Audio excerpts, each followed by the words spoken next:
ايه الاحراج ده؟ كنت في اعدادي ورايح درس العربي، كنت طفل كده كلبوز وحلو كده، ورايح درس العربي متاخر كالعاده، انا ما بعرفش اروح اي حته في معادي. اول ما دخلت على على المدرس، هو مستفز ان انا جاي له متاخر وبتاع، فبدا يبص لي نظرات حاده شويه، وبعد كده قال لي انت عيل يعني بدون ذكر الالفاظ، اتريق على وزني لان انا كنت كلبوز. وطبعا البنات قاعده، فالموضوع دخل على نفسيتي جامد. من ساعتها انا دخلت بقى الدايره بتاعه الدايت والرياضه، وان انا ازاي اهتم بالحته دي. وبعدين انا اصلا جسمي بيتلكك عشان يتخن، انا جسمي يعني لو عديت من قدام الاكل بيتخن.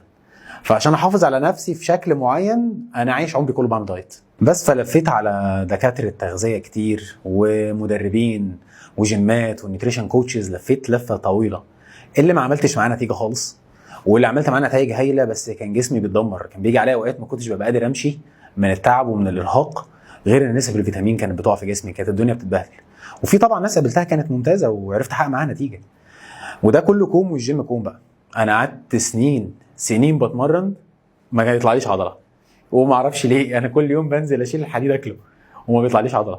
فانا لفيت كتير لحد ما قابلت ناس شاطره.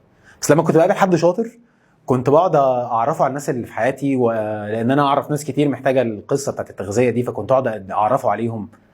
ومن هنا قلت طب ليه ما يبقاش في مكان فيه الناس الشاطره دي، خصوصا ان في ناس شاطره بتلاقيها من الصعيد، مش مشهورين على السوشيال ميديا، بس بيعملوا نتائج ممتازه وهم بيكونوا على علم جدا.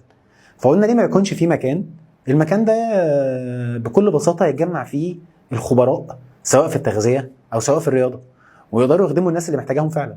بس فمن هنا جت فكره انشيب، ان احنا نعمل شركه، كيان، في ناس عندها خبرات حقيقيه تقدر فعلا تساعد غيرها، وفي نفس الوقت في كيان في ظهرك يقدر يحميك ويقدر يجيب لك الخدمه بشكل اللي انت دافع فلوس عشانه.